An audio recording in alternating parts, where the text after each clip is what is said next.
want to thank you very much for letting me give my podcast. This will be my 16th podcast for Romans7.org. And it's going to be over the 21st and the 22nd book of the Bible, the book of Ecclesiastes, and the book of Solomon. Yes, probably got to pronounce it wrong on that. It's a book of vanity, meaningless to describe the human endeavor under Solomon. Basically, both these books is over King Solomon. And he's talking about the meaningless activity of wisdom, pleasure, work, and health. And then in his viewpoint at the close of his life, he concludes that these pursuits, when separated from God, are meaningless. And the whole marching orders of both books of Solomon is fear God and keep his commandments, for this is the whole duty of man. And when you look at fear God, it's not there again the threat of physical violence. What it is that God's going to take his love away from you. And if he does that, then you are totally annihilated because Satan rules the earth and disease and all that stuff, and you got nobody there in the Holy Spirit in you to protect you. Now Solomon, at the end of his life, he experienced decline in his relationship with God because he married 300 foreign women, politics, 700 concubines, and then he set up pagan temples for these foreign wives, built pagan temples, and namely the princess of Pharaoh, one of his wives, he built her own palace, and these were all in the commandments. The interesting thing about King Solomon, when he built the temple for God, the Ark of the Covenant was there, and the Ten Commandments were there. So he would have known, because he possessed the Ten Commandments, that there's only one God, and God only, and you shall honor God.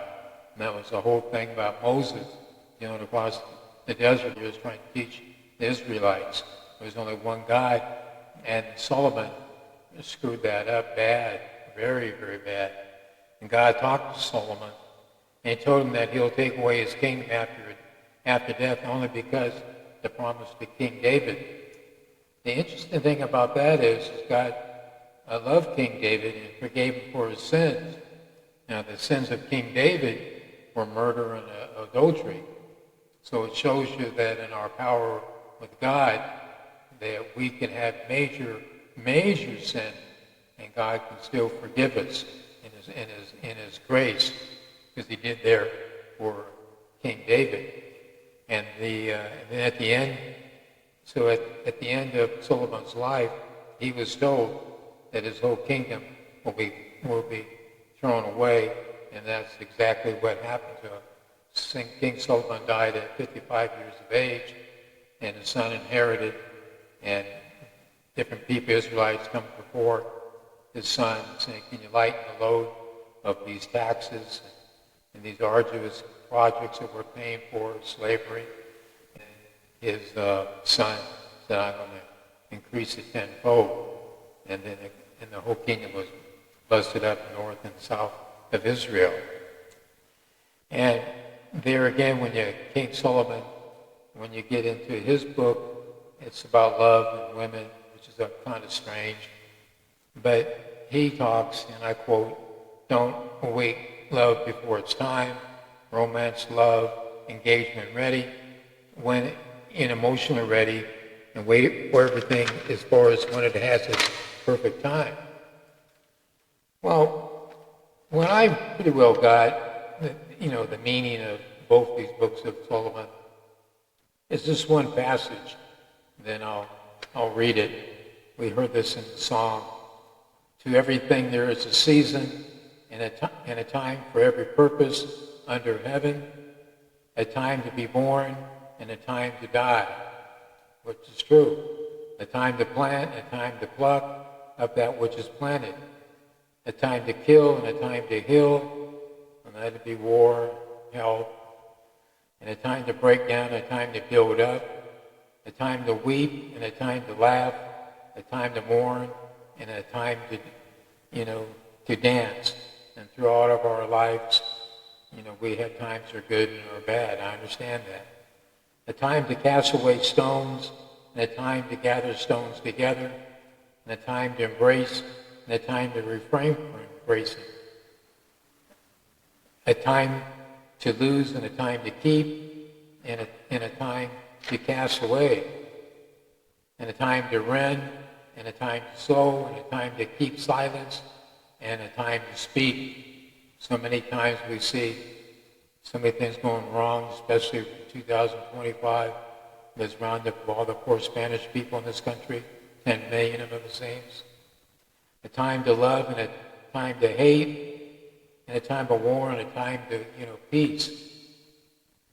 What prophet has that worketh in whatever he ladeth? I have seen the travail which God has given to the sons of man to be exercised in it. Now, I have seen the travel, Travail. That means painful exertion necessary to achieve satisfying, goals. And that pretty well sums up a time to be born, a time to die, a time to break down, a time to build up. And this always is extremes from one over to the other, negatives and positives that happens to us.